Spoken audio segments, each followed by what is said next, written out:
A gente está aí no nosso 10º encontro já, então um longo caminho percorrido, e no início eu vou falar um pouquinho sobre as datas e depois sobre os grupos de interesse. Então, primeiro eu queria fazer uma confirmação com vocês em relação às próximas datas, né, que é sobretudo em relação à próxima, na verdade. Então, a Duda está me ajudando com os slides. Nesse slide que ela projetou para vocês, vejam, a gente está aí no 10º encontro, dia 14/9. No dia 5/10, a gente teria o próximo encontro, 11º, em que a gente vai fazer a atualização do andamento dos grupos de interesse. Então, é um encontro em que, basicamente, os grupos contam o que têm pensado de maneira esboçada. Então, vocês vão ver que é uma rodada de cerca de 10, 15 minutos para que cada grupo conte o que está pensando, o que já conseguiu avançar, o que ainda pretende fazer, mas ainda nesse estudo um pouco preliminar, né, das intenções de cada grupo. E é bom porque a gente se coloca a par, consegue sugerir, né, enfim, intervir e contribuir com o andamento dos grupos. No dia 26, pois é, Cione, no dia 26/10, o 12º encontro, aí sim a gente faz o compartilhamento dos GDI, que é já a apresentação do trabalho quase que na sua última forma, em que os grupos já contam aquilo que foi possível fazer, né, o que cada um pensou no seu território. Eu vou retomar um pouquinho disso ao longo do encontro de hoje, né, o que é possível produzir dentro do contexto dos GDI, e vou dar uma orientação para vocês para que a gente consiga fluir com essa produção lá para o 12º encontro. E no 13º encontro, é um encontro bem especial, lá no dia 23/11, em que a gente faz o encerramento. E aí, no encerramento, a gente tem algumas práticas que nos últimos anos foram bem especiais e a gente vem aprimorando elas. Uma delas é a avaliação do curso, a autoavaliação que a gente faz, né, de como foram os encontros, do que pode ser melhorado, e aí a gente explica para vocês, na segunda parte, o funcionamento do grupo de egressos, porque ao longo desses anos muitas pessoas foram se formando, né, no curso, mas quiseram permanecer com o contato, quiseram permanecer com a prática do compartilhamento daquilo que tem feito, porque, enfim, sentem que assim ficam menos sozinhas, continuam aprendendo, e aí a gente vai falar sobre isso, porque ele é coordenado pela Priscila, que antes era coordenadora desse curso com a gente, e ela coordena um grupo de egressos para que os egressos continuem com uma dinâmica, claro, que com menos encontros do que a formação. Se eu não me engano, Carla, eles têm se encontrado acho que uma vez por mês, né? Isso, a cada também eles, uma vez por mês, acho que não na próxima, no outro já e estão fazendo essa mesma compartilhamento de práticas, leituras, escrita, né, também, de narrativas sobre as experiências deles. Acho que eles vão receber um convidado no próximo encontro. Sim, isso, eu ia comentar isso, que é bem especial. Eles fizeram 2 movimentos que me pareceram muito bacanas. Um foi que eles convidaram uma pessoa para poder conversar com o grupo sobre aquilo que era uma demanda do grupo, e o segundo movimento é esse que a Carla mencionou também, de produção, né? Eles têm lá no horizonte a produção, né, de algo que seja um livro, um e-book, ou uma coletânea de narrativas sobre as práticas. Então, tá bem legal esse movimento lá, e aí no último encontro, no 13º encontro, a gente conta para vocês, porque aí quem quiser permanecer, de alguma forma, conosco, né, dentro desse guarda-chuva que a gente vai abrindo, pode entrar no grupo de egressos. Felipe, você levantou a mão? Fica à vontade. Sim, Júlio, por favor. É uma explicação, orientação com relação às apresentações das práticas, né? Se é algo obrigatório do curso, ou é voluntário mesmo, se interfere em alguma coisa com relação à certificação, porque eu estou encontrando dificuldade para achar uma data em relação às datas que já são pré-determinadas dos nossos encontros, com relação à minha apresentação e também com relação a tempo de elaboração para apresentar nessa data. Eu já fui convidado no privado umas 2 ou 3 vezes, mas eu sempre declino por naquele dia eu ter alguma obrigação nos meus vínculos, entendeu? Como é que funciona essa questão? É voluntário ou é obrigatório? Felipe, não é obrigatório, é voluntário, mas se você quiser apresentar, a gente pode pensar em alternativas. Do tipo, a gente pode se reunir num dia da sua disponibilidade e fazer a gravação para disponibilizar para o grupo. A gente pode pensar em alternativas assim, de modo que você consiga compartilhar. Joia? Mas não é obrigatório, não é algo de que depende a sua certificação, por exemplo. Então, beleza, era só essa dúvida mesmo, obrigado. Imagina.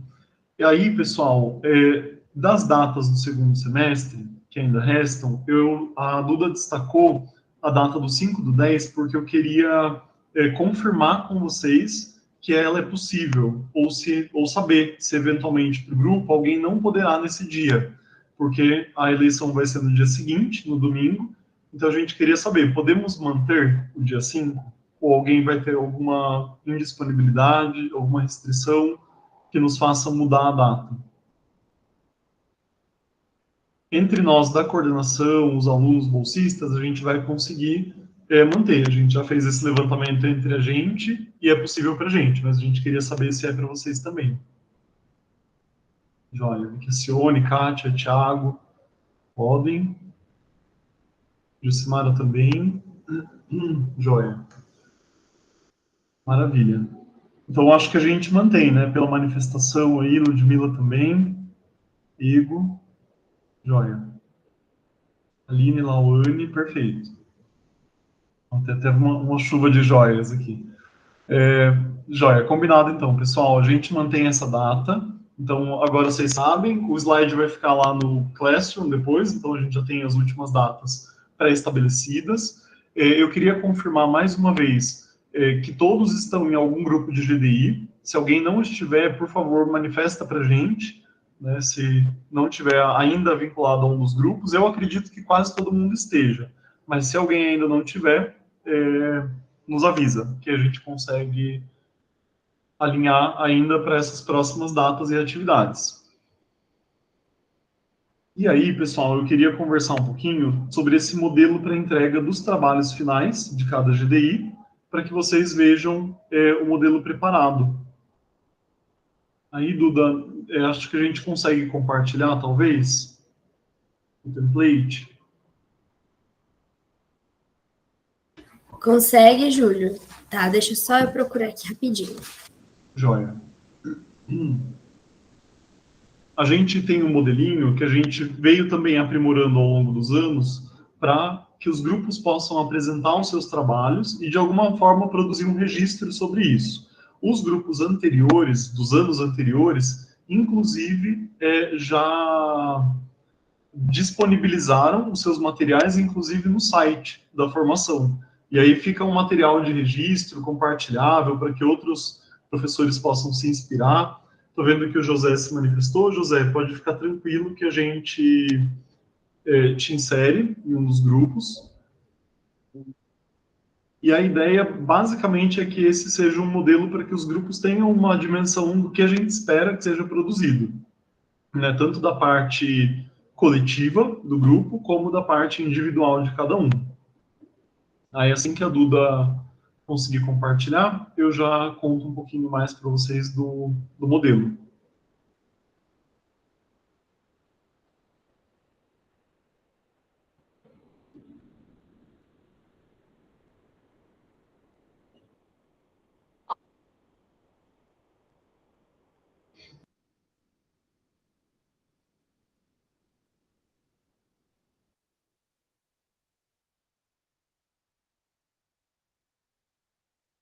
Júlio, desculpa, você pode me falar onde que tá o documento? Acho que eu me perdi aqui.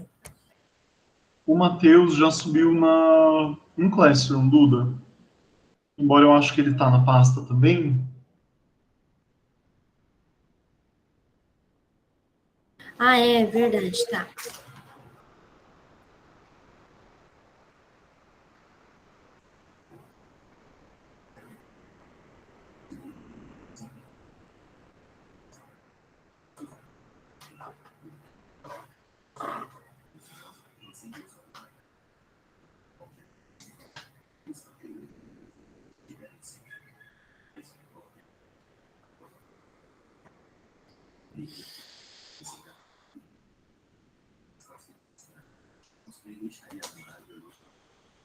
Aí, vejam, pessoal, a Duda projetou para vocês. Se puder subir um pouquinho, Duda. A gente tem esse modelo disponível. A ideia é que cada um dos grupos baixe esse modelo editável e crie uma cópia para o grupo conseguir mexer juntos. Então, basicamente, cada grupo de interesse tem um título, tem os seus autores ali listados abaixo, uma pequena introdução, né? Então, a ideia é que a introdução, na verdade, esse é um arquivo que a gente vai passar uma atualização para vocês, mas a introdução a gente colocou nesse ano que ela pode ter no máximo 1 página, 2 páginas, porque a gente espera que dessa vez ela seja um texto mais curto, né? Então, a ideia é que cada um possa escrever um texto, aliás, o coletivo, né, possa escrever um texto de introdução, de apresentação daquela temática, dizendo por que ela é importante para professores da EJA, por que a gente precisa, de alguma forma, se alinhar com essa produção, ou estar atento a isso, né? Enfim, destacando de maneira introdutória a importância do tema. Para cá, para a introdução, a gente espera que os textos que vocês receberam sejam úteis de alguma forma para vocês poderem se embasar, ter alguma referência, poder falar a partir de um ponto de vista de alguém que já escreveu sobre isso, né? Então, a gente espera que aqui vocês mobilizem as referências que os grupos receberam. Na sequência, e isso pode ser feito em paralelo para que as pessoas não fiquem esperando, né, uns aos outros para começar um trabalho, vem essa segunda parte na sequência, que são os desdobramentos nos territórios. E aí, cada autor, vejam que agora é diferente, né? A gente tem o desdobramento, que é esse subtítulo que se mantém, o título da atividade para cada um dos autores. Então, se vocês rolarem, vocês vão ver que tem o autor 1, o autor 2, o autor 3, cada um com a sua quantidade de páginas, né? A Duda vai fazer isso, vejam. Aí tem o título da atividade do autor 2, né? Mais adiante do autor 3, e assim por diante. Depois do nome do autor, vocês vão ver que tem esse paragrafinho em itálico, que a gente escreve assim: neste espaço, escreva uma caracterização do contexto escolar em que se insere a atividade proposta. Utilize no máximo 10 linhas para descrever aspectos importantes sobre a escola, as turmas, características dos e das alunas, do bairro onde se inserem, perfis profissionais, estudantis, sociais e o que mais desejar acrescentar para que nossos leitores conheçam um pouco melhor do seu território. Pode ser, efetivamente, até uma escrita mais abrangente, assim, mais genérica, para que quem leia depois do que vocês fizeram compreenda aquilo que vocês levaram em consideração para elaborar aquilo que vocês estão propondo. Fico pensando que, por exemplo, no caso da Cione, do grupo da Carla, sobre a constituição da EJA, o texto pode discutir quais daqueles aspectos se revelam no seu território, né? Como que o que vocês estão lendo dialoga com o território de vocês, com o município, né? Enfim, acho que dá margem para esse contraponto, né, entre o que vocês estão vendo da Constituição histórica com aquilo que vocês efetivamente têm contato na realidade. E aí vem a descrição e o desenvolvimento. Esse já é um texto individual, então a gente coloca assim: nele é muito importante que você conte sobre o seu território para que o leitor entenda as peculiaridades de sua EJA. Esse texto pode ser uma reflexão sobre o tema do grupo e a forma como você identifica possibilidades no seu território. A gente falou disso várias vezes ao longo do curso, né? Às vezes a gente está lendo uma coisa juntos, mas aquilo reverbera de formas diferentes no território de cada um. Então, esse é o momento de dizer o que cabe, o que é pertinente no meu território, o que eu vejo que funcionaria nas minhas turmas, né? Para quem quiser, por exemplo, preparar uma sequência de atividades, né, ou uma narrativa, é hora de contar, né, essas coisas e dizer aquilo que do tema estudado se materializa no meu território.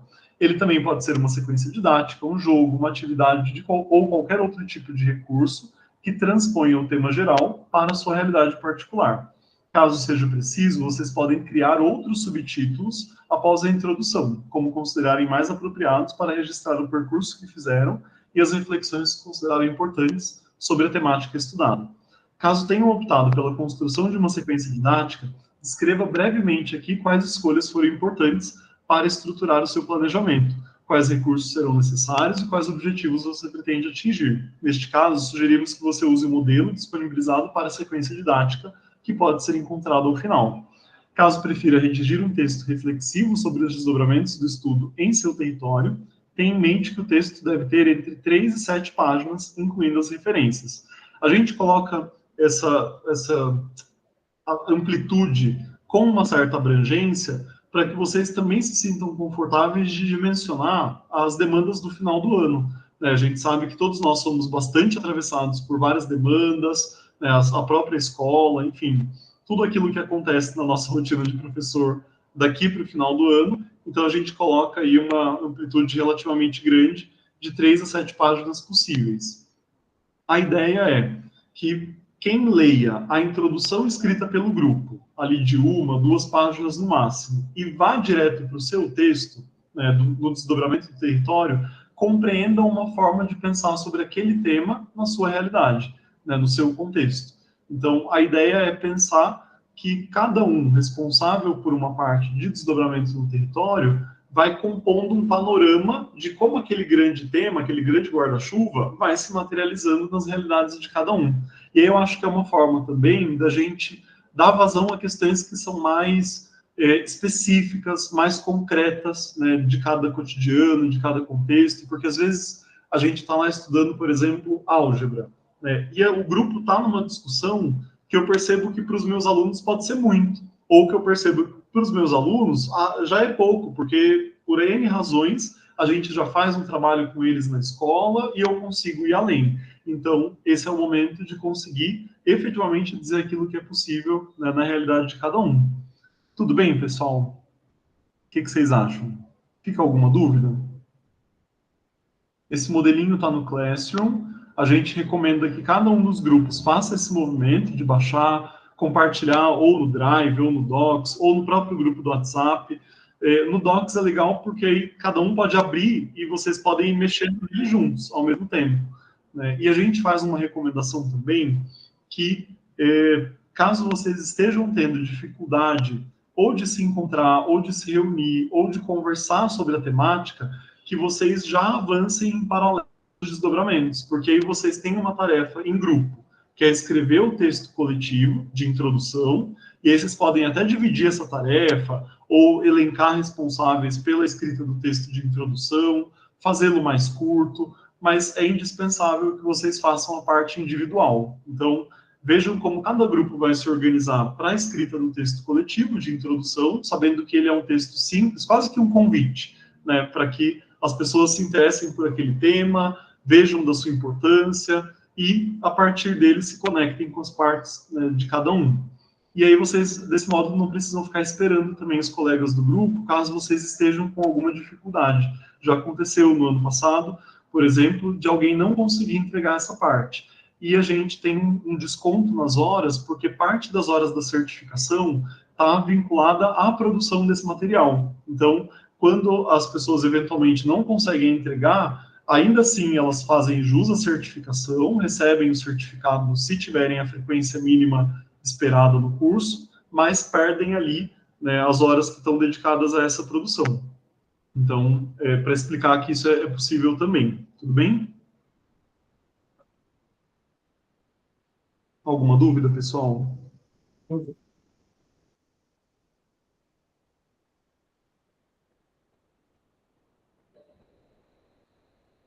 A Cione fez uma sugestão do José entrar no grupo delas. Pode ser uma boa, porque eu acho que era o grupo com menos participantes, né?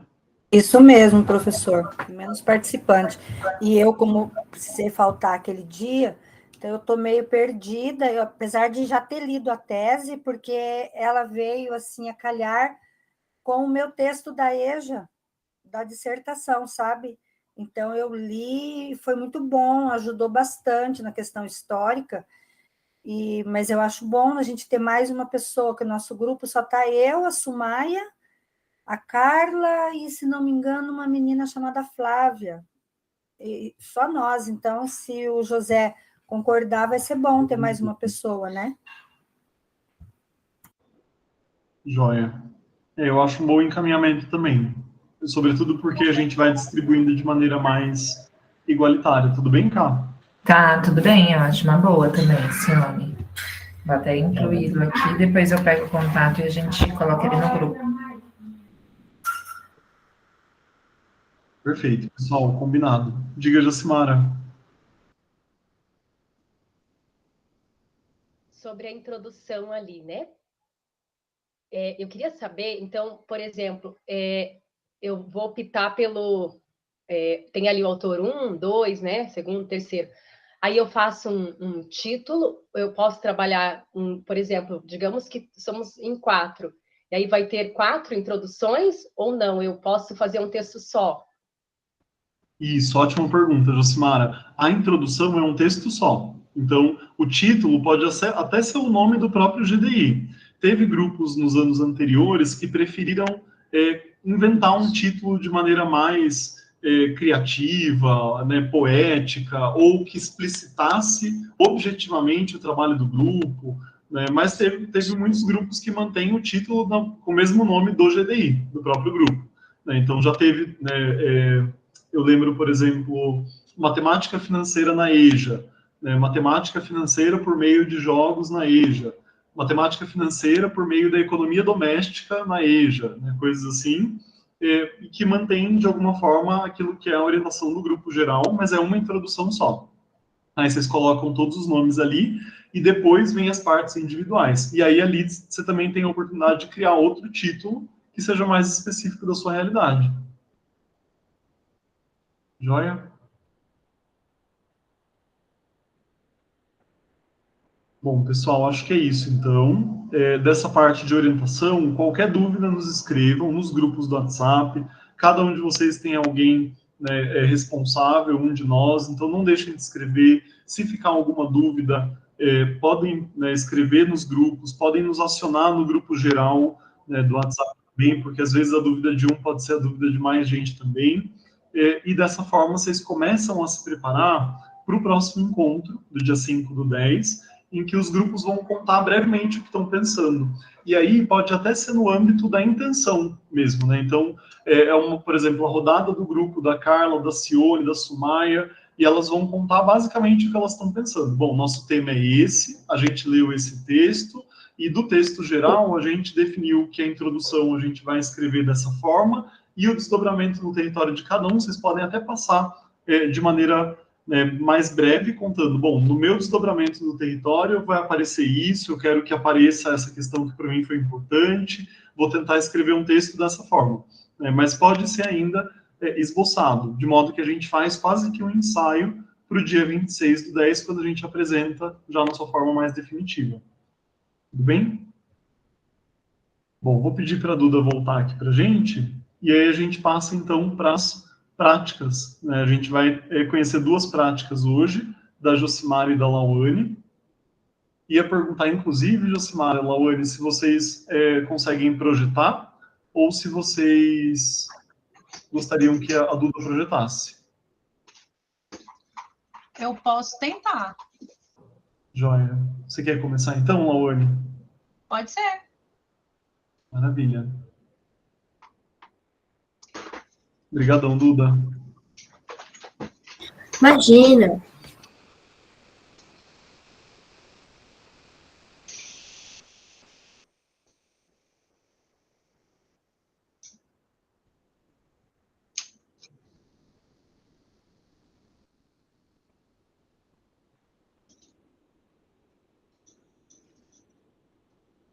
Agora deu, né? Aparecendo pra gente, Lauane. Fica à vontade. Então, bom dia, pessoal. Meu nome é Lauane Assumpção. Esqueci de colocar aqui. Eu, assim, não sou professora de matemática. Eu já lecionei com crianças, né? Como pedagoga. Então, eu tinha alguns projetos que eu fazia de matemática. Quando nós vínhamos das férias, eu gostava muito de fazer um circuito matemático com as crianças, então usava cabide, usava tampinhas, usava alguns recursos, né, lúdicos, porque era de criança. Depois eu fui para o socioeducativo, e aí no socioeducativo eu era técnica de referência, então eu também não trabalhei assim como professora de matemática, mas nós tínhamos projetos, mas eu não vou entrar nisso agora, porque a minha prática é justamente no socioeducativo. Eu conversei com o Rony, e eu falei, Rony, pelo amor de Deus, o que eu vou fazer? Porque eu não sou professora de matemática, eu não estou nessa área, né, específica, mas aí ele me orientou a essa prática aí do socioeducativo que tive. Hoje eu me encontro na área de assistência social, eu estou na Secretaria de Desenvolvimento Social, então é totalmente fora da matemática, assim, né, das minhas práticas, e à noite eu leciono aqui no município de Novo Gama, só que minha área específica é biologia, ciências, né, do segundo segmento. Primeiro segmento é do primeiro ao quarto ano, né? E o segundo segmento é ao quinto, né? E o segundo segmento é do sexto ao nono. Então, eu estou no segundo segmento hoje, na área de ciências, também realizando alguns projetos, enfim. Mas no socioeducativo, para complementar as ações da escola, porque nós andávamos muito juntos com a escola, com os professores, então sempre vinham algumas demandas, né? Como a escola era dentro da unidade, nós conversávamos com os professores e eles falavam, olha, ajuda nisso daqui, fulano está com dificuldade nessa matéria, matemática e tal, então tenta fazer um trabalho nesse sentido. Então a gente acabava trabalhando muito com a escola. Então, assim, o contexto, né, do socioeducativo que eu trabalhei. Eu trabalhei em Lusiânia, né? O socioeducativo ele era localizado no setor FUMAL. Na época, tinha capacidade para 60 adolescentes, mas como passamos por várias transições, com a pandemia, com questão de outras demandas, porque a estrutura era precária, né? Não tinham banheiros nos alojamentos, então era um banheiro para vários adolescentes, e aí tinha que tirar eles dos alojamentos para poder ir ao banheiro, enfim. Então, eram muitos fatores que acabavam aí impedindo essa demanda de 60 adolescentes. Então, nós atendíamos mais ou menos uns 45, ou menos, já atendemos 20, já atendemos 30 e assim por diante. Possuía à época 15 analistas, nós éramos uma equipe muito grande, era até mais, não eram 15 porque quando eu saí nós estávamos mais reduzidos, mas era até 20 analistas, era uma equipe bem grande, composta por enfermeiro, composta por pedagogos, composta por psicólogos, composta por assistentes sociais. Então, nós ali trabalhávamos com uma equipe de referência do adolescente. Na época, também nós tínhamos 4 pedagogos e a escola com 5 professores, né, na unidade. A escola era dentro da unidade. A equipe pedagógica, ela atuava de forma conjunta. Então, a gente, como eu disse, os professores traziam as demandas e a gente pensava nas propostas de execução, tanto conjuntamente com os professores, quanto separado para poder somar as ações que eles já realizavam dentro da escola. Então, aí, a justificativa, né? Devido às dificuldades enfrentadas pelos adolescentes nas aulas de matemática e com o objetivo de motivá-los a compreender a importância desse conteúdo para a vida, né, não é só ali para passar na prova, a equipe pedagógica e os professores dessa unidade desenvolveram pequenos projetos que complementam as práticas educativas em sala de aula. Eu passei por uma situação até muito engraçada, porque tinha um adolescente que ele gostava, acho que, muito de matemática, e eu fui dar um reforço para ele, para ajudar na prova, que a gente, como parte pedagógica, a gente, às vezes, com o adolescente que a gente atendia, a gente prestava um reforço, a gente chamava ele nas salas de atendimento e fazia um reforço individual com eles ou em grupo. E aí ele gostava muito de matemática, e aí eu trabalhei matemática com ele, mas depois trabalhei português. Ele falou assim, não preciso de português, eu só preciso de matemática, eu gosto de matemática, eu só vou estudar matemática e vou passar só com matemática. Eu falei assim, não, peraí, não é assim não, você precisa de todas as matérias para passar. Ele, não, preciso não. Preciso só da matemática. Então, aí, para trazer essa consciência, né, que a gente precisa de todas as matérias, né, aprender um pouco de cada, para a vida mesmo, serve para a vida, né? Então, a gente sempre fazer esse papel também de estar ali trazendo essa conscientização. E aí, não tinha, como eu falei, um projeto específico, mas os projetos à época, né, que a gente desenvolveu, foi o projeto Multiplica, foi o projeto Conhecimento é Lucro, que era um projeto meu, né? O projeto Multiplica eu fazia com uma colega que também é pedagoga, então nós desenvolvíamos conjuntamente, nós duas, e o projeto Conhecimento é Lucro era eu que particularmente concebi, só que assim, eu sempre também pedia para alguma colega minha, equipe de referência também, estar participando ali, porque era um momento de interação com o adolescente, né? A partir do jogo que se conhece a pessoa. Então, às vezes a gente tinha um atendimento com adolescente, a gente não conseguia naquele atendimento tirar algumas informações, né? Porque ele vestia meio que uma máscara, né? Ele falava que ele era muito bom, que ele era muito tranquilo, que ele era ótimo. Mas quando a gente desenvolvia os jogos, quando a gente fazia alguma atividade de jogos coletiva, o adolescente ele se mostrava, ele começava a se mostrar.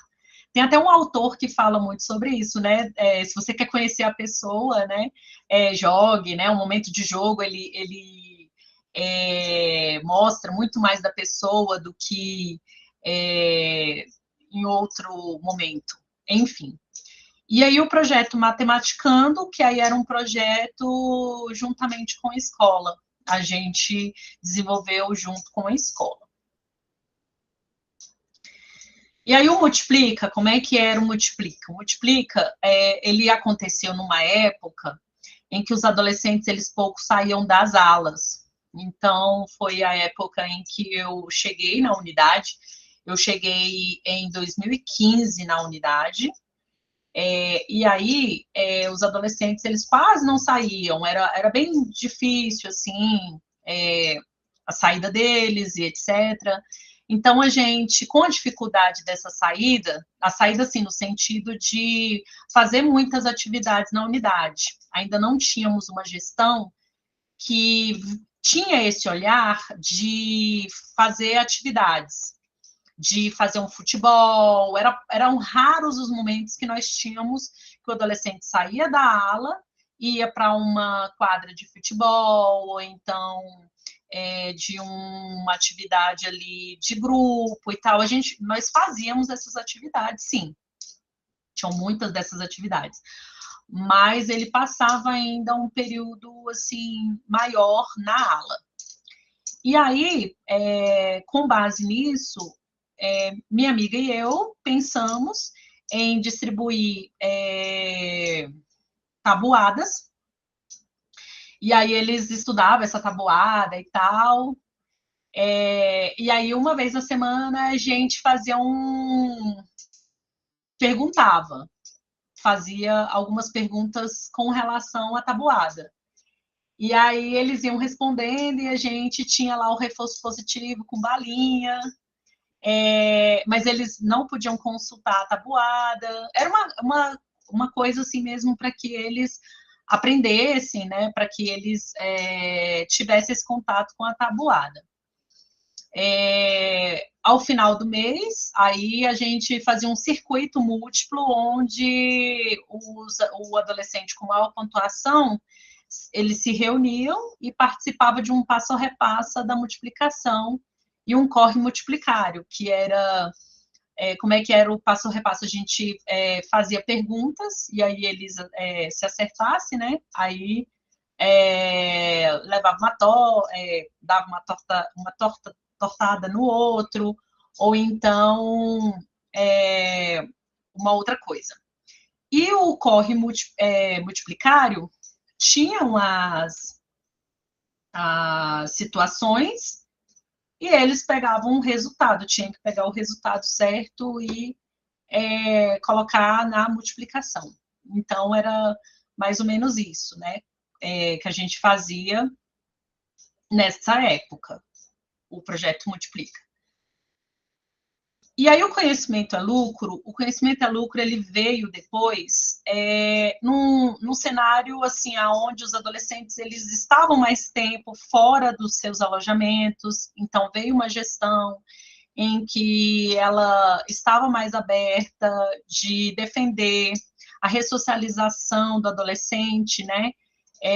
Na questão dele ter mais atividades, então era uma loucura, todo o tempo os adolescentes eles estavam em atividades, a gente trouxe muitos projetos, e um desses projetos foi o Conhecimento é Lucro. Conhecimento é Lucro, ele é baseado no banco imobiliário. Então, eu peguei o banco imobiliário e adaptei para o socioeducativo. E ali, eu pude perceber que muitos adolescentes, eles não sabiam nem pular casa. Muitas vezes, eles tinham dificuldade em passar as casas, em contar quais as casas que eles tinham que pular para poder chegar no objetivo. Então, eles aprenderam questão de sistema monetário, né? Mexer com dinheiro, muitos também tinham dificuldade de mexer com dinheiro. Questão de negociação, eles faziam muitas negociações, eles começaram a aprender a fazer negociação, então eu falava, o jogo não vai andar se vocês ficarem prendendo carta, tem que negociar com o outro, olha lá, o que você precisa, qual é a casa aí que vale mais, né? Se você der para o outro e tal, qual o valor, passa tanto dinheiro e etc. Então, eles faziam essa negociação, e a adaptação que eu fiz para o socioeducativo é que toda vez que passava na primeira casa, ganhava R$200. O Banco Imobiliário, ele fala isso. Mas, quando a pessoa era presa, por ser presa, ela tinha uma penalidade, ela não recebia os R$200 após ela sair da cadeia. Então, era uma reflexão, tipo assim, quando você vai para a cadeia, você perde algumas coisas, sua vida atrasa. Então, quando você vai para a cadeia, você não recebe, né, o dinheiro dos aluguéis que você tinha de casa, e assim sucessivamente.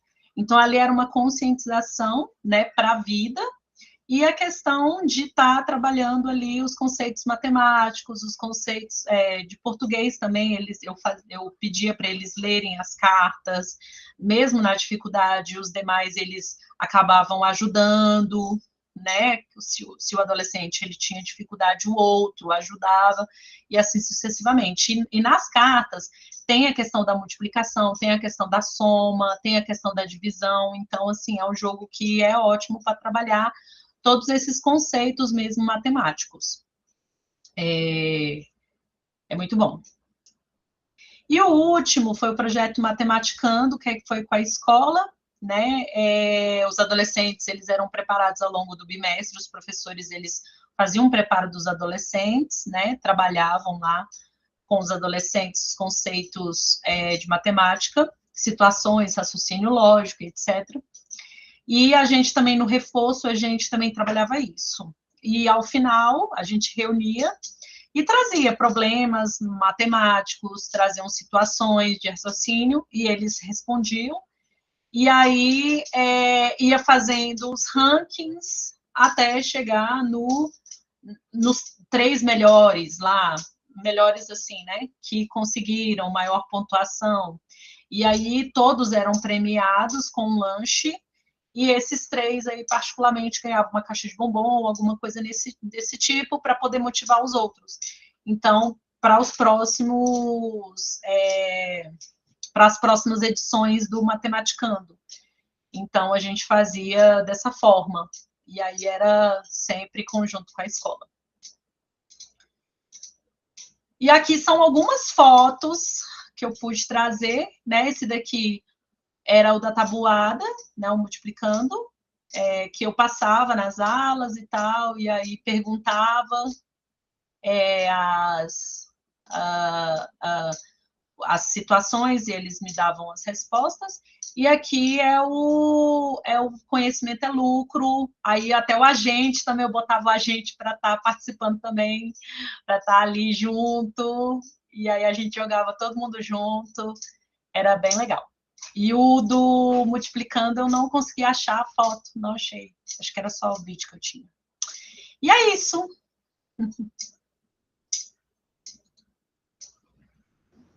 Muito bem, Lawane. Meus parabéns pela prática, nossa, pelo seu relato inspirador, né? Porque eu acho que vai nos mostrando que o jogo tem uma dimensão muito especial, sobretudo nesse contexto, em relação à socialização deles. Eu acho que agora a cereja do bolo é a sua menção do agente participando junto, né? Quer dizer, para além de tudo aquilo que o jogo proporciona, em termos de aprendizado para eles, em termos da socialização, do lúdico, ainda você ganha, né, essa possibilidade de envolver outras pessoas que estão ali nesse contexto. Enfim, eu acho que cria uma outra atmosfera, né?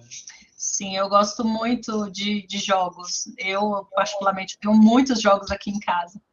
E eu acho que os jogos, eles abrem portas para as pessoas se relacionarem. Nós tínhamos uma dificuldade quando eu entrei, do que você falou, né, Júlio? Quando eu entrei, os agentes eram de um lado, os analistas eram de outro, todo mundo, assim, o nosso trabalho não era uma engrenagem, não era visto como engrenagem. Os agentes, muitas vezes, eles questionavam o trabalho, era mal difícil, o agente também, a situação da segurança muitas vezes era bem difícil, bem complicado, mas depois que a gente começou a entender que o nosso trabalho, ele tinha que ser articulado, porque senão a gente não ia conseguir alcançar, né? Claro que assim, não foi assim, da noite para o dia, tipo, ai, tudo muito lindo, tudo muito... Não, mas a gente avançou um pouquinho, a gente começou a caminhar.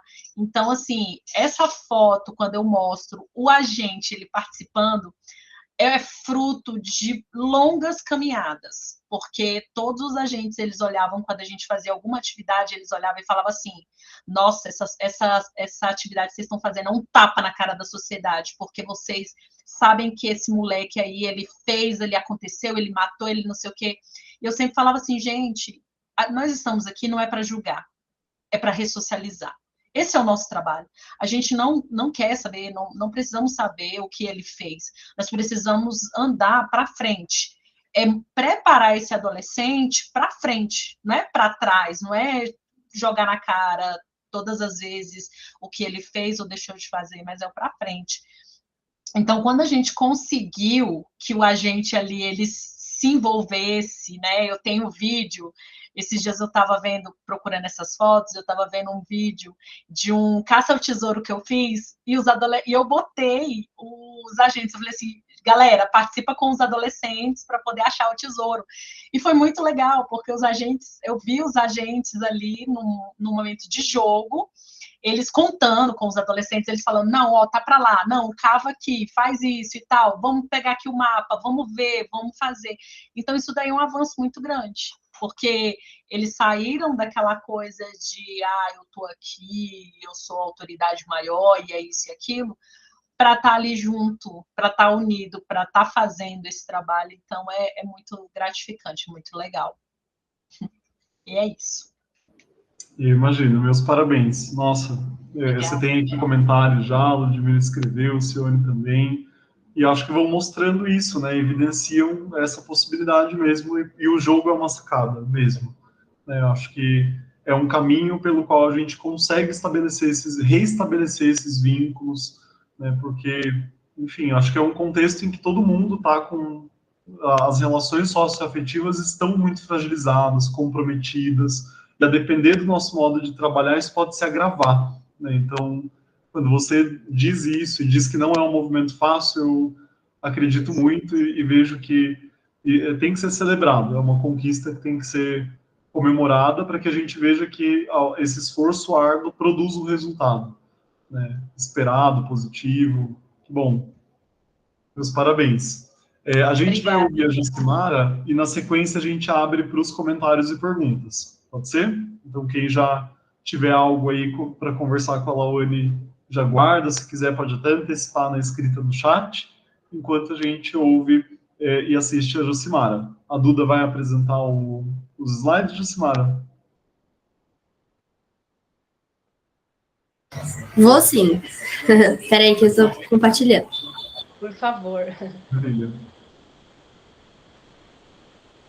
Tem uns cursistas, acho que é Vanessa e Sandro, que colocaram aqui no grupo que solicitaram para entrar e não foram aceitos, porque estão com outro e-mail.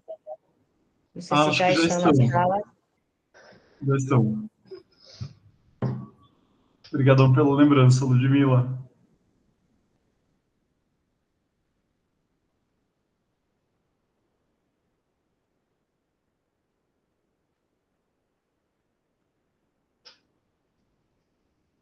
Acho que lá no cantinho, no canto inferior direito. Ah, tá, sim.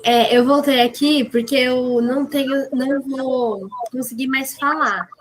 E aí vocês me avisem se vocês não conseguirem ver, se tiver alguma coisa errada, tá bom? Joia.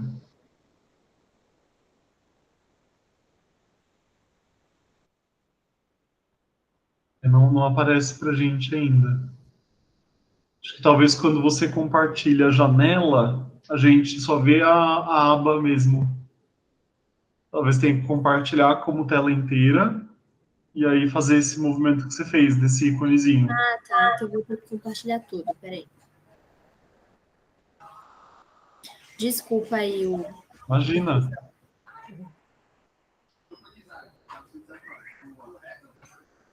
Acho que agora vai. Só me silenciar aqui para não atrapalhar.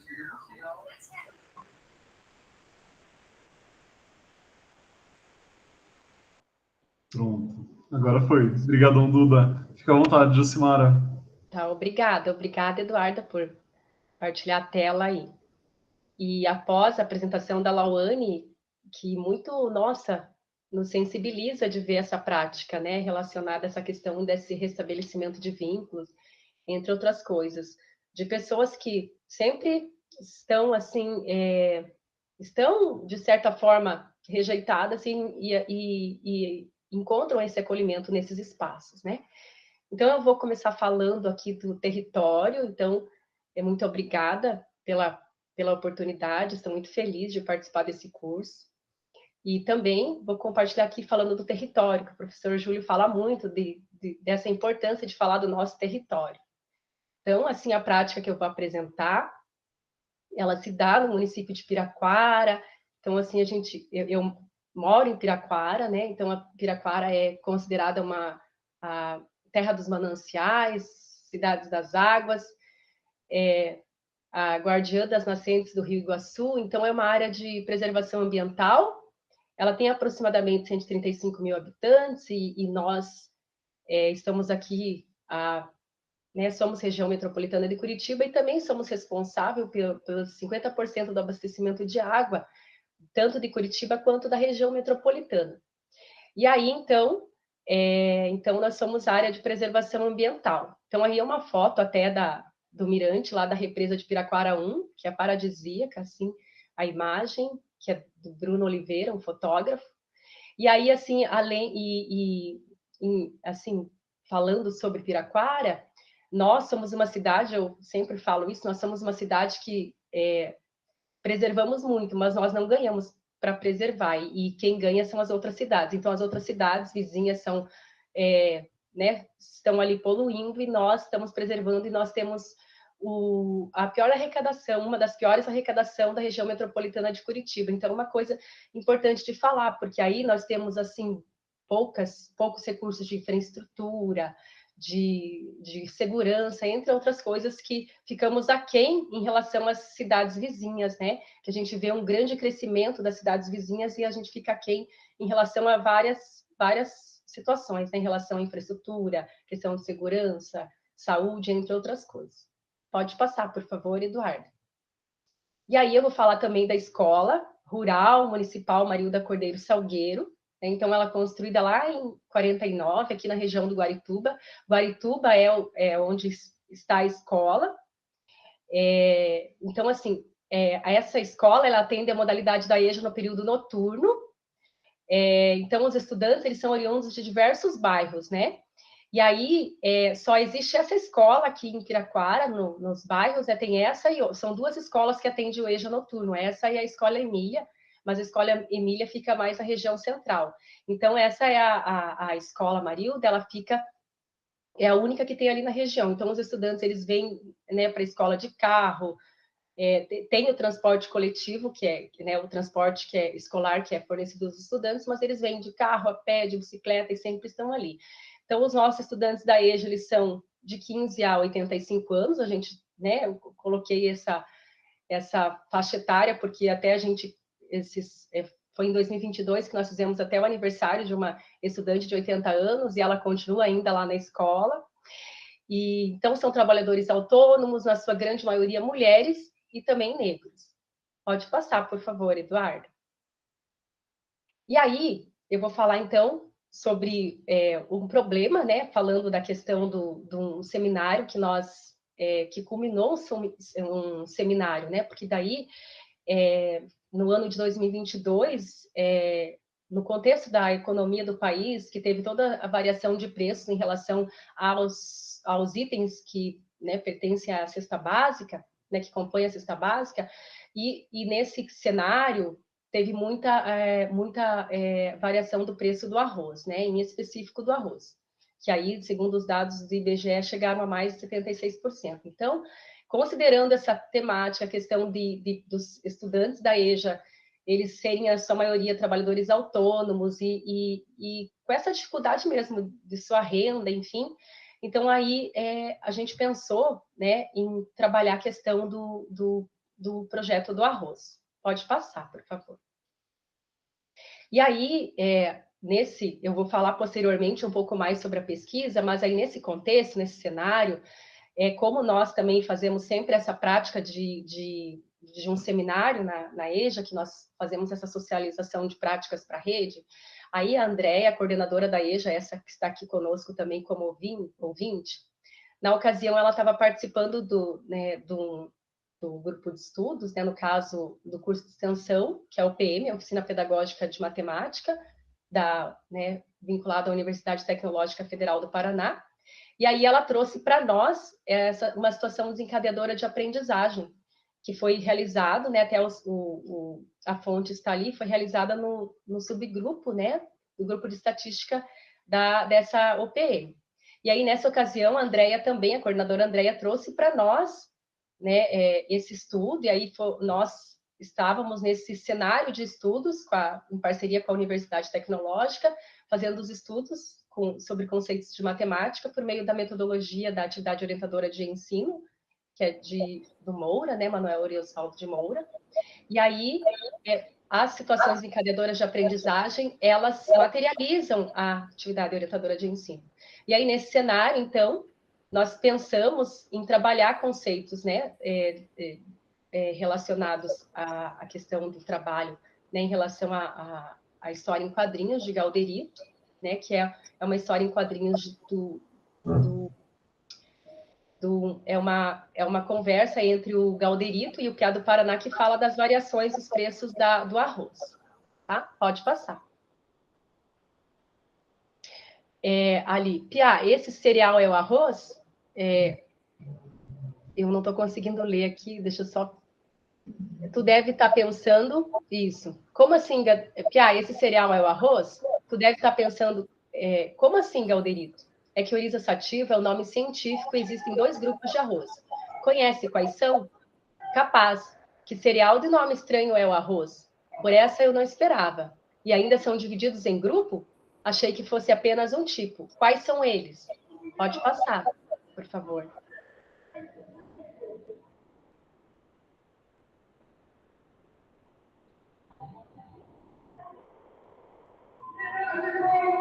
Então, são 2 grupos de arroz, sendo eles o arroz em casca e o beneficiado.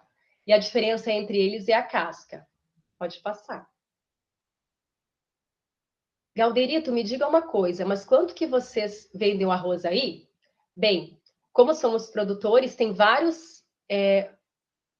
Pode aumentar ali? Porque eu não estou com... Tem vários fatores a se considerar. E também vendemos por saca. Cada saca tem 50 quilos. Hoje o valor da saca sai por R$ 105. Esse valor é referente ao mês de outubro de 2020.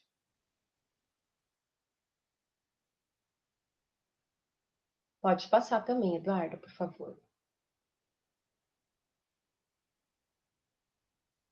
E além do arroz ser em casca e beneficiado, existem subgrupos. Do arroz em casca é o natural e o parbolizado, e do beneficiado é integral, polido, parbolizado e parbolizado polido.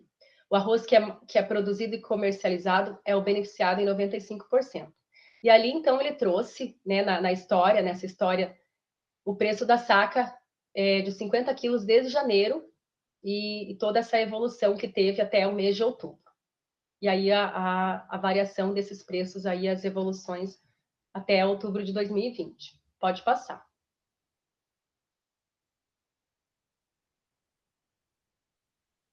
E aí nessa situação desencadeadora tinha o problema. Então, como nós poderíamos ajudar o PA do Paraná a compreender a variação do preço do arroz na sua região para explicar ao Galderito? Pode passar. Então, aí, né, então, assim, como o projeto ele culminou entre outras áreas do conhecimento, não só a questão do ensino de matemática, então, assim, teve o conhecimento sobre as culturas relacionadas ao Rio Grande do Sul e ao Paraná, então, assim, observação dos personagens e apreciação de vídeos também relacionados à questão de explorar as formas do cultivo do arroz seco, molhado, fazendo essas relações e semelhanças dessas regiões citadas, né? Pode passar, Eduardo. E aí também nós fizemos exploração de diferentes gêneros textuais, né, com incentivo à questão da leitura, estrutura, função, né, percebendo essas características, os dialetos ali que tem a conversa tanto aqui no Paraná quanto no Rio Grande do Sul. Ali eles fizeram uma construção de histórias em quadrinhos, do percurso do arroz que ele faz até chegar no supermercado. E aí também a questão dessas variações linguísticas que tem ali no âmbito da questão do gênero textual história em quadrinhos. Pode passar, Eduardo, por favor. E aí também exploramos a questão de diferentes receitas. Então, os estudantes partilharam entre si as receitas que eles faziam com arroz, traziam ali outras receitas que eles faziam para a gente... nós socializamos daí no seminário, né, até um livro de receitas com as receitas dos estudantes que eles tinham ali, né, com o arroz. Pode passar. E aí também a gente identificou vários tipos de arroz, percebendo, né, que o ouriça sativa ele pode ser natural, industrializado, reconhecendo no cotidiano. Além disso, fizemos um informativo, né, sobre a doença celíaca relacionada à questão do consumo de glúten, e também fizemos um risoto com arroz arbóreo, que ele é bem utilizado, né, para fazer o risoto. Pode passar, por favor. E também trabalhamos na matemática a questão de grandezas e medidas. Eles fizeram a receita dessa bolacha de arroz com farinha de arroz relacionada à questão de, né, trabalhar as questões de medida, questão de tempo, temperatura, entre outras grandezas trabalhadas no ensino da matemática por meio do desenvolvimento da receita. E aí também, nessa receita da bolacha do arroz, uma possibilidade dos estudantes, porque a gente tem bastante estudantes ali que fazem essas vendas, né, que realizam vendas de vários itens, né, bolacha, sabão feito em casa, entre outras coisas. Então, como possibilidade desses estudantes também poderem fazer essa receita e também pensar em questão de aumentar a sua renda. Pode passar, por favor. E aí fizemos uma pesquisa de campo no supermercado, fomos até o supermercado, pesquisamos, né, no intuito dos estudantes verem mesmo, né, essa essas pesquisas, essas variações, diferentes tipos de arroz, as marcas, os pesos, os tipos, né? Então, assim, envolvendo a questão de tabelas, dados, informações, pesquisa, enfim, né? Relacionado à questão dessa variação do preço do arroz. Pode passar, por favor. E aí, assim como síntese coletiva, assim, por meio da história em quadrinhos, então foi possível perceber os elementos da cultura, né, das duas regiões, tanto do Rio Grande do Sul quanto do Paraná, e os conhecimentos relacionados à questão do cultivo e a implicação também dessa variação dos preços. E na pesquisa dos supermercados, os estudantes mesmo fizeram suas pesquisas e diante, assim, dessa problemática que eles tiveram, né, verificar essa variação tanto né, da questão do peso, do tipo, do local de venda, né? E aí preocuparam-se mesmo com essa necessidade de organizar essas informações. E aí, então, verificou-se que essa variação ela pode estar relacionada tanto ao tipo do arroz, a marca, né, considerando diferentes fatores, as questões climáticas, o transporte, os locais de venda, né? E aí também considerando a questão da receita da bolacha né, como venda desse produto, como uma possibilidade dos estudantes pensar nesse aumento de sua renda. Pode passar, por favor, Eduardo. E aí tem umas fotos do seminário da EJA, que daí nós apresentamos ali com as exposições dos livros de receita, né, a planta do arroz ali, entre outras coisas. Pode passar também. E aí eu ia dar início falando sobre as pesquisas, porque, assim, esse movimento de estudos com as situações desencadeadoras de aprendizagem, ela começou lá em 2022, então a gente está nesse movimento, né? Em 2022, que a Andrea, né, coordenadora da EJA, ela trouxe para a Escola Marilda, aqui para nós, professoras da EJA, na ocasião, estávamos com a professora a professora Cione, a professora Mari, a professora Helenice, e daí nós fazíamos os estudos durante a semana, né, ali, e aí nós fazíamos estudos do conceito por meio da atividade orientadora de ensino.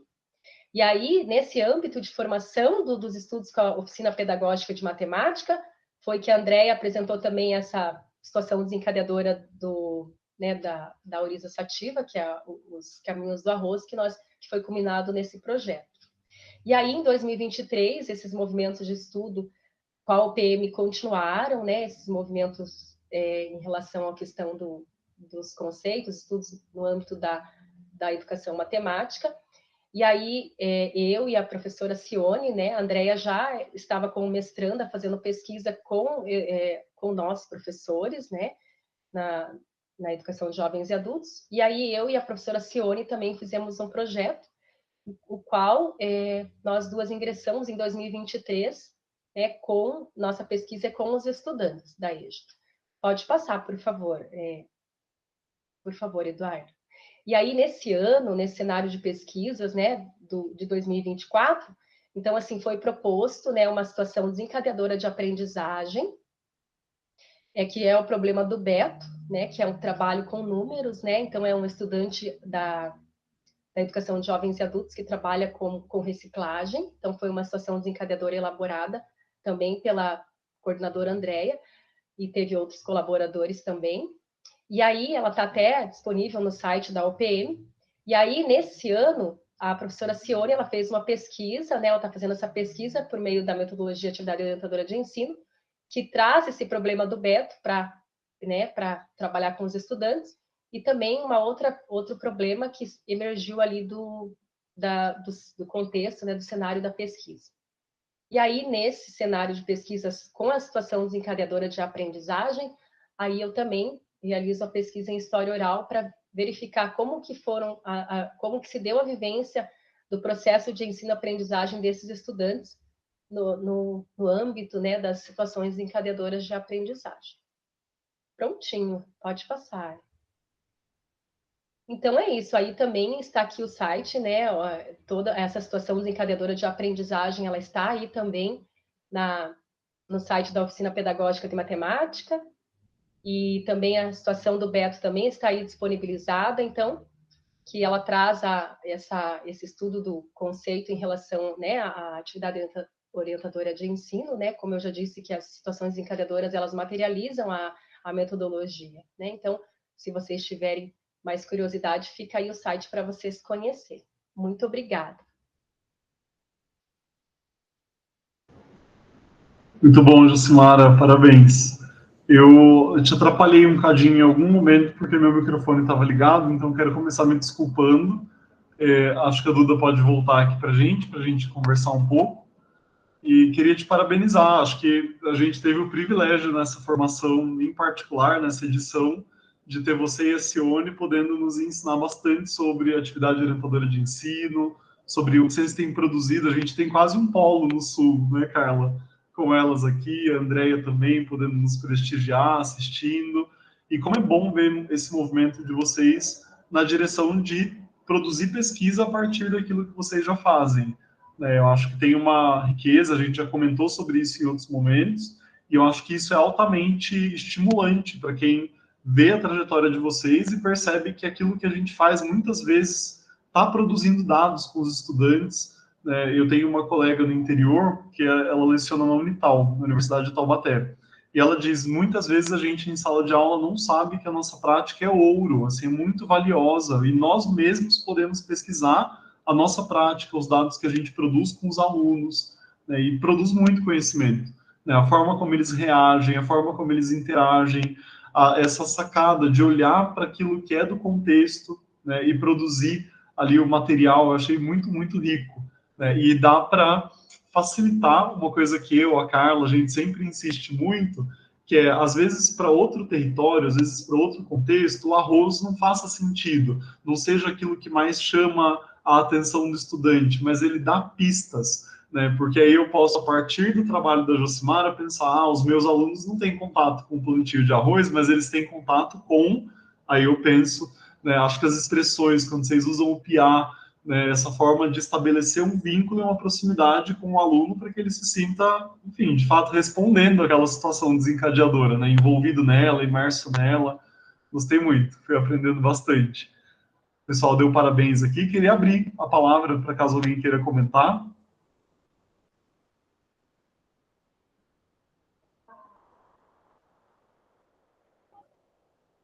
Diga, Cione. Imagina que eu não ia levantar a mão, né? Esse trabalho, professor, foi riquíssimo dentro daquela escola. Né? Cada um de nós, assim, a Andrea, ela trouxe para a gente, a professora Malu, que é a nossa orientadora, não é da Jo, mas né, a professora Miriam é a da Jo, mas é tudo junto, nós somos tudo junto e misturado. Né? A gente faz um trabalho assim, de muita união, sabe? Então, a Andrea trouxe, a gente acatou a ideia, a gente se uniu para valer, sabe? Como a professora Jo falou, eu, ela, a professora Helenice, a professora Mara, a gente se uniu para valer mesmo, e nós construímos um grande projeto, né, interdisciplinar, e foi de uma riqueza indiscutível, sabe? Quando foi a apresentação, mas, olha, a gente não sabia nem o que a gente falava, de tão rico que foi, sabe? Nem a gente esperava que a gente ia alcançar tanta coisa positiva daquele jeito, né? E a gente fica, assim, muito feliz, porque foi a professora Malu também que falou desse teu curso. Esse teu curso abre portas, janelas, abre um mundo para nós. Então, é muito maravilhoso. A gente está num sábado de manhã fazendo um curso, mas que a gente sabe que é o curso. Assim, um curso top das galáxias, sabe? Muito top das galáxias mesmo. Então, a gente gosta de ver esse movimento aqui no curso também, de ver essas outras práticas, né? Eu, Jo e André, a gente tem comentado muito sobre todas essas práticas. E isso tem trazido muito aprendizado, muito, muito, muito, né? E quando a Jo falou, sim, eu vou apresentar a Oriza Sativa, eu falei, meu Deus, que bênção, né, Jo? Que bênção. E quem puder, acessa o site da UAPM e vai ver como ficou a SDA do Gilberto, do Beto. Né? Ela começou como Gilberto e nas reformulações finalizamos como Beto.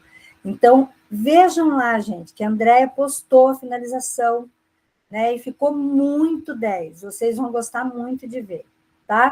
Mas, Jô, você arrasou, tá, Josinha? Ó, parabéns para você.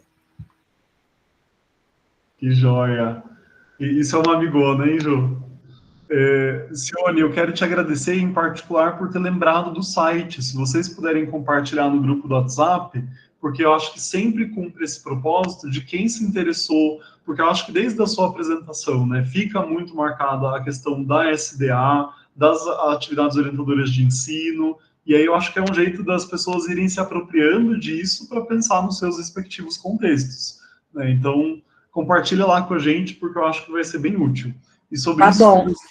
Eu compartilhei também o livro, aquele livro que eu comentei, do professor Ori, né? Compartilhei no nosso grupo.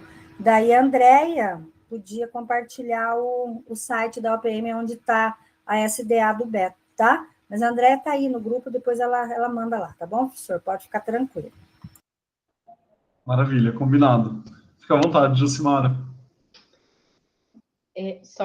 O professor Júlio falou da questão das pesquisas, né, constituída por nós professores também, né? Eu via isso, né, antes de ter essa proximidade com a Universidade Tecnológica, com as professoras que se disponibilizavam, né, toda quarta-feira, elas faziam os estudos conosco, a professora Malu, a professora Miriam, e uma grande oportunidade, porque para nós, conversando entre professores, a gente via algo muito distante, né, de sermos pesquisadoras, né, embora a gente já tinha muitas práticas, então foi isso, então foi algo assim que todas assim se sentiram instigadas em realizar essas pesquisas dentro da nossa realidade, né, e é uma forma de contribuir, né, um pouquinho ali para pensar nessa, né, olhar para os estudantes da EJA, para a modalidade EJA de uma forma assim, dentro da nossa realidade, o que a gente pode contribuir, né, em relação à questão dessa construção de conhecimento juntos, né? Então é isso. Então para nós era algo muito distante. E aí quando veio a Andréia, entrou, a gente foi fazendo esses movimentos de pesquisa. Então ficamos muito felizes. Legal, é um caminho mesmo bem bacana. Vou passar para a Andréia, depois eu comento a fala da Sione sobre o curso. Fique à vontade, Andréia. Então, eu sei que eu estou como ouvinte aqui, mas eu vou ter que me manifestar. Eu fico, assim, bastante feliz, né? Fico bem contente, né? Em tudo que culminou, né? O trabalho. E eu só queria reforçar a fala da Jo, porque quando a gente está na sala de aula como professora, a gente não tem tempo de estudar, né? É tudo muito corrido, muito difícil. E, assim, trazer a universidade para dentro da escola é como a Jo falou, trouxe oportunidades, porque a gente vê um distanciamento muito grande. E eu só quero comentar aqui, fazer um breve e rápido comentário, que quando eu trouxe para as professoras e disse assim, olha, tem um projeto de extensão, é da universidade, a gente pode ter aqui na escola, vocês querem participar? Eu me lembro que a primeira coisa que elas disseram para mim foi assim, mas as professoras da universidade? Mas é com a professora da universidade? Sério? Elas vão dar o curso para a gente? Então, assim, existe esse distanciamento, né? E é muito bonito o que aconteceu. E hoje é possível ver por parte da Jo, da Sione, a Mara agora também, que era professora e entrou, também fez um projeto de pesquisa e em 2024 também está conosco. Então, nós tínhamos 4 professoras na EJA, das 4, as 3 estão fazendo pesquisa agora, né? Então, a importância, só queria frisar a importância da universidade dentro da escola. E fico muito feliz, né, pela apresentação da Jo, parabéns, eu já tinha assistido a da Sione também, parabéns, porque, assim, eu estava como coordenadora da EJA, mas quero dizer que quando você tem uma equipe como essas professoras, tudo fica mais fácil. Obrigada. Eu acho que tem isso que é muito valioso mesmo, André, que você traz, e que eu acho que tinha a ver com o que eu gostaria de comentar. Quando a Sione diz do curso, eu acho que a grande contribuição, e talvez o motivo do êxito da formação tem a ver com isso, é a disponibilidade de vocês para apresentar as práticas, né? Lá no início, quando a Carla e eu o Matheus e o Rony fizeram a primeira apresentação das práticas deles, né, um pouco para mostrar como seria possível, nessa tentativa de, bom, o curso vai funcionar bem se a gente tiver essa rodada de práticas. Né, e a gente tem um grupo da coordenação, né, no WhatsApp, é engraçado porque a todo sábado, quando a gente sai do curso, a gente comenta lá, fica ali uns minutos, quase que, acho que regozijando, sabe, essa palavra, né, ali no grupo, dizendo, nossa, que encontro, que práticas, porque eu acho que elas vão mostrar que as coisas estão acontecendo, né? Senão a gente é muito facilmente tomado por um desânimo, por um abatimento, né? Porque, assim, em larga escala, e a gente está falando do estado, eu pelo menos, né, no estado de São Paulo, a gente vê quão desoladoras têm sido as coisas, as reformas cada vez mais uniformizadoras, e aí vê quanta coisa rica tem acontecido e vocês têm pensado, acho que é um alimento. Né, nutre a gente do ponto de vista da pesquisa, da extensão, das práticas. Né? Eu me sinto revigorado ao entrar na sala da universidade e poder fazer um diálogo com os alunos que se dá a partir de contextos concretos, de dificuldades concretas, vivenciadas pelo que vocês trazem. Acho que isso, nossa, é muito, muito valioso mesmo. Né? E aí eu queria aproveitar para fazer uma pergunta, porque eu acho que tanto a prática da Lauane quanto da Josimara, elas são muito complementares e elas vão nos formando em direções distintas. Né? E aí eu perguntaria para as duas, se a gente tiver mais comentários, né? O Fernando, inclusive, menciona outro grupo, né, do IFES, que também vai na direção do estudo da teoria do Ori. Né? Acho que vale a pena conhecer, talvez a Malu conheça, já tenha algum vínculo com o Grupem, que ele menciona, a Cione está respondendo aí, né? Então, acho que é outro vínculo importante de ser estabelecido. E eu perguntaria tanto para a Josimara como para a Lauane, quais são ou foram as dificuldades enfrentadas nesse percurso? Assim, o que elas colocam? Porque agora eu fiz essa fala dos grupos, pensando naquilo que a Cione trouxe, e me debati com essa questão das dificuldades. Né, porque no caso da Lauane, acho que ela já antecipou algumas questões sobre a socialização e do quanto era fragmentado. E no caso da Josimara, tem a proposta de um outro jeito de fazer.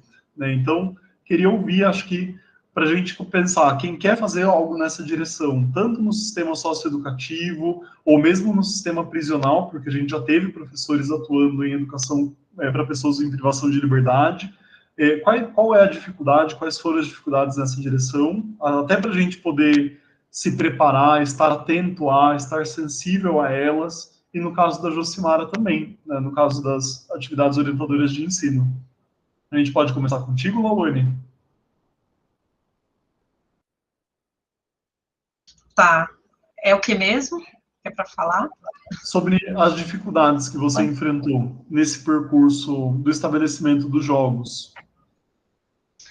Então, assim, como eu tinha dito, né, a questão da estrutura, muitas vezes, por exemplo, conhecimento é lucro, eu não tinha espaço para fazer, e aí eu também não achei uma outra foto, até no corredor eu cheguei a fazer esse jogo, no corredor entre a escola e a unidade.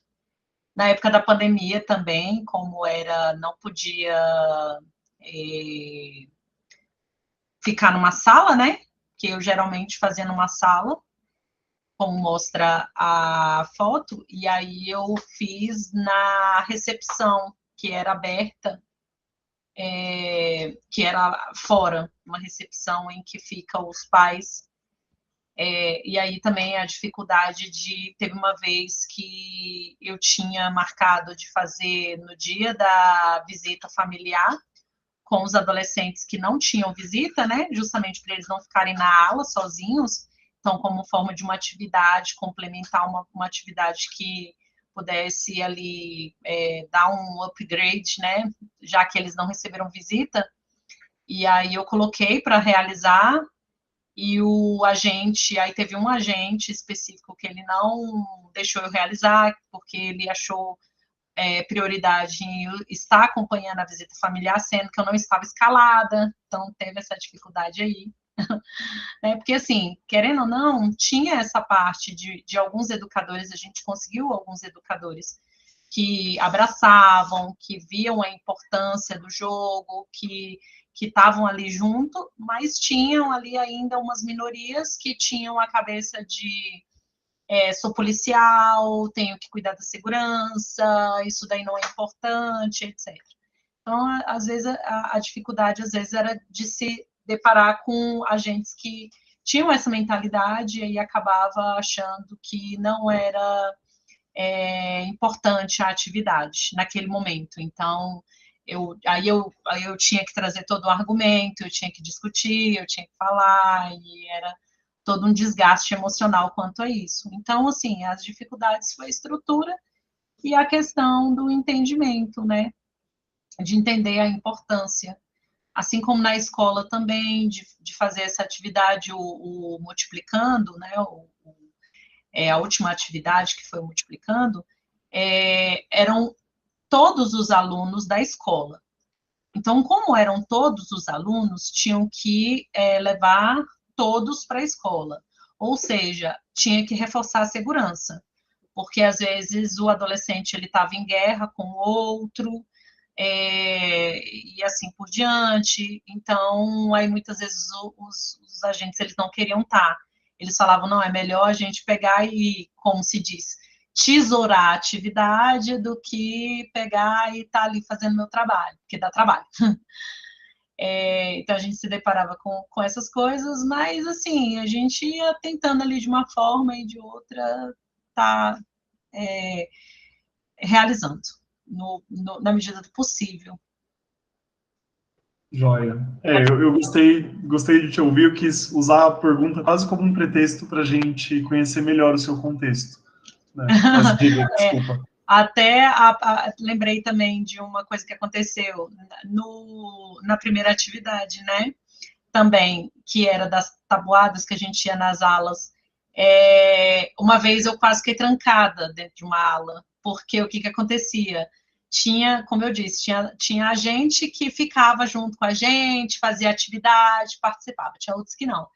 Então, quando a gente pegava um agente que ele não queria ficar na ala fazendo o trabalho dele, que era de estar privando pela segurança, teve uma situação uma vez que eu estava lá dentro da ala, fazendo atividade com adolescente, eu e minha amiga, e nós fomos trancadas dentro da ala. Tipo, o pessoal pegou e trancou a gente ficou com os adolescentes lá dentro, e aí aquela coisa, né? Não pode deixar transparecer que nós estamos preocupadas por estar ali trancada e ao mesmo tempo está chamando a gente, ei, você tem que vir aqui, abrir, tem que participar, e etc. Então, tinha muito isso. Obrigada. Imagina, a gente que agradece. É super importante ouvi-la, porque eu acho que traz essa dimensão de um contexto que para a maior parte da gente é desconhecido.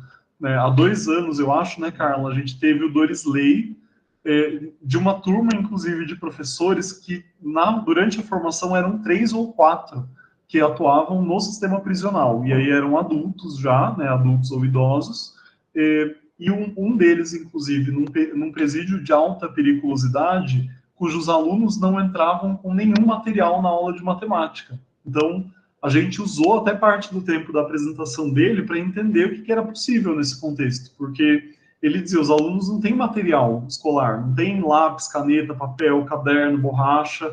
Então, assim, que aula de matemática nesse contexto? Né? E aí acho que é importante ouvir, porque a gente vai conhecendo melhor qual é, né, a realidade específica do sistema socioeducativo. Mas gostei muito, obrigadão, viu? Josimara, fica à vontade. É que a Carla levantou a mão ali, não sei se ela quer falar também antes. Se você não pode responder, Josimara, depois eu Tá bom, falo. Então. Os desafios como o professor Júlio mesmo escreve, né?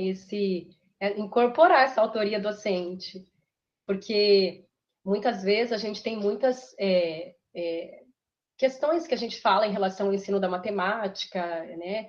Que essa dificuldade, como se fosse isso uma condição de ter evasão de estudantes, entre outras coisas que a gente fala do ensino da matemática, dessas trajetórias enfrentadas, e quando aí os desafios ali, né, no caso, até quando a própria Andréia trouxe, a coordenadora, ela também enfrentou alguns desafios, a gente, né, uma certa, nossa, e agora? Como que vai ser? Como que a gente vai colocar isso, né, nesse nosso movimento já de trabalho, né, dentro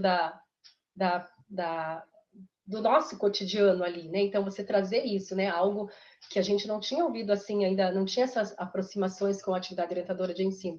Então, o quanto que isso, assim, foi nos mobilizando, essa questão dessa formação, para a gente pensar também, não só às vezes a gente traz muitas reclamações, mas a gente às vezes se conforma com as situações. Então, assim, esse movimento desse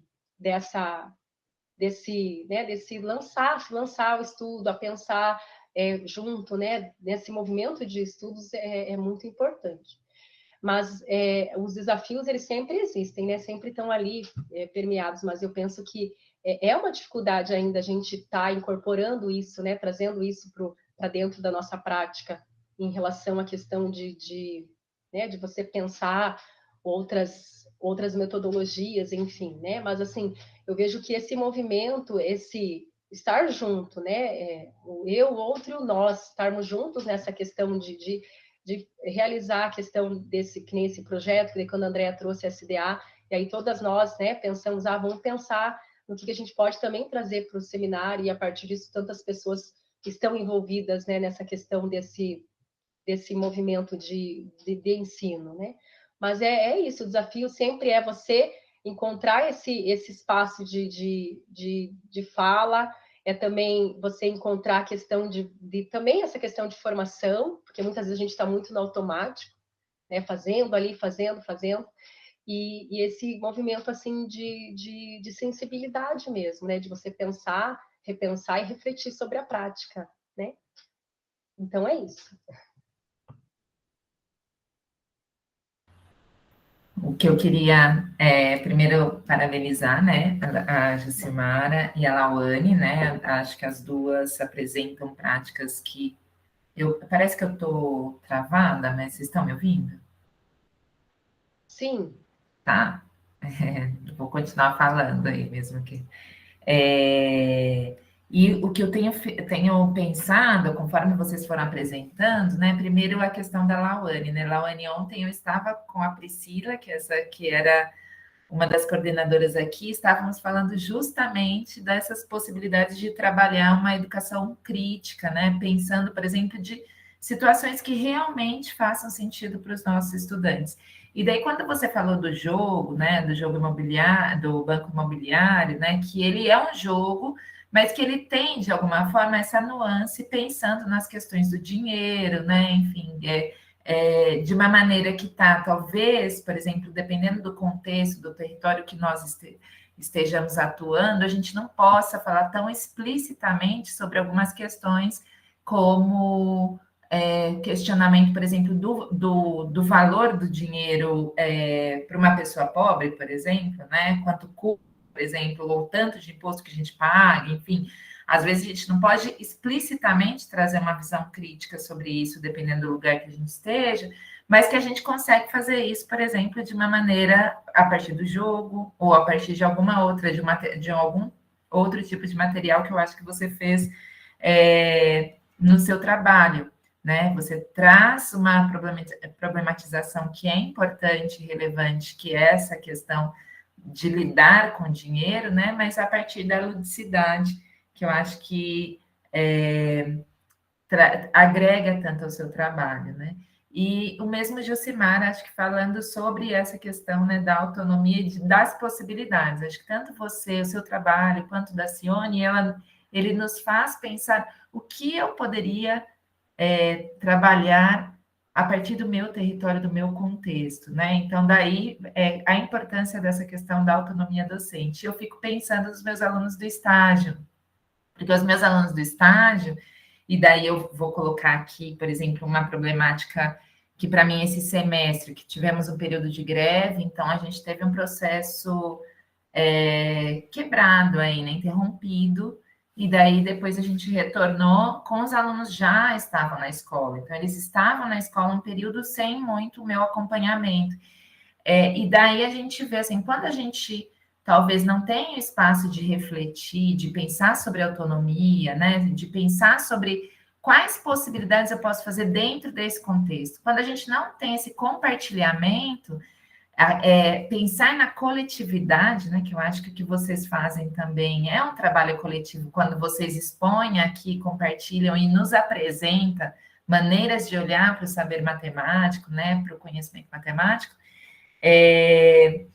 eu fico pensando, por exemplo, de alguma forma que esses meus alunos, quando eles reproduzem algumas coisas, eu falo assim, não, eu acho que aqui, nesse contexto que eu fui professora, eu não tinha muita possibilidade de trabalhar, né? E daí eu vejo vocês e falo assim, gente, se eles estivessem aqui e pudesse ter olhado e escutado a prática de vocês, talvez eles pensariam em novas possibilidades, né, fora daquele senso comum, né, enfim.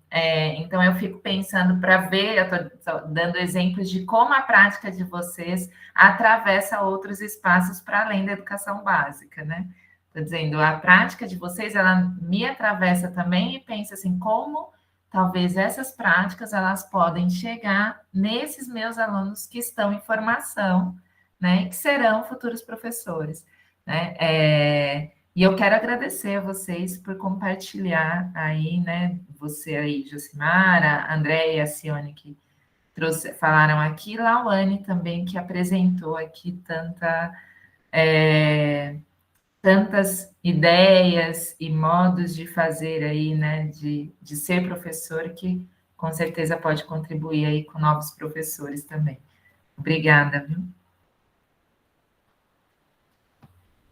Eu ia complementar, inclusive, dizendo que a Lauane não é a primeira professora que não é professora necessariamente de matemática e apresenta, né, a gente teve há 2 anos a Fabiana, que é formada em biologia também, e apresentou um projeto de horta, e como ela tira do projeto da horta os elementos para uma prática interdisciplinar envolvendo a matemática. É bem especial também. Bom, pessoal, para a gente dar um próximo passo, eu agradeço mais uma vez a Josimara e a Lauane pelas apresentações. A gente tem espaço ainda nos próximos encontros para uma apresentação de prática, então a gente está em busca. Se alguém ainda quiser apresentar, tiver vontade, entre em contato conosco. E eu vou usar esses minutos finais. Na verdade, a gente tinha planejado nos dividir nos grupos de interesse. Aí eu acho que a gente talvez possa usar. Agora eu não sei se a gente criaria os links. Júlio, eu fiquei pensando. Ou liberar. Então, como estamos em poucos, né? Talvez a gente dá uma olhada as principais pessoas que conseguiram avançar, não sei. Ou a gente separa também, né? Eu não sei o que você pensou. Porque a gente somos 26 aqui, né? Acho que a gente podia talvez encerrar o encontro e pedir que os grupos se mobilizem no WhatsApp, e talvez até criando um link para a chamada, se quiserem usar esses 20 minutinhos, para alguma articulação para o